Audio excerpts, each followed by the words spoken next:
Truck and bus replacement seats. Buying new versus buying used. If the seats in your truck or bus are wearing down or contributing to sore backs or necks, it may be time to replace them. So, what are your choices? The first thing you need to decide is if you'd like to purchase new or used replacement seats. New seats have higher quality suspensions, cushions, and components. Plus, you can choose functional upgrades like heating, lumbar adjustments, and more. They also tend to last longer as they don't have any previous wear and tear on old components like frames, bushings, shocks, and hardware. Though used or rebuilt seats can save some money up front, keep in mind they may need some extra love down the line, and the cost for these repairs can add up.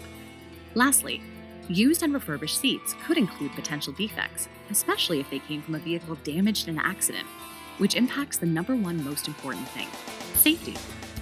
So while there are pros and cons to both, if budget allows, choosing new seats is always the safest and most reliable option. At Suburban Seating and Safety, you can find a vast array of new seats and accessories for your truck and bus fleets.